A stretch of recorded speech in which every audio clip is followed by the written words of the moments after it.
Sokak lambası titriyor yine, senin adın düşüyor aklıma ince ince. Elimde kırık bir kahve fincanı, İçinde soğumuş en güzel yalanın. Biliyorum dönmeyeceksin bu kapıya, ama kalbim hala bekliyor aptalca. Her iyi geceler dediğimde yalan,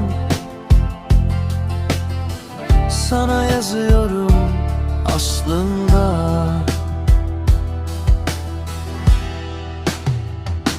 Geceyi öptüğüm yer sensin hala, yastıkta kalan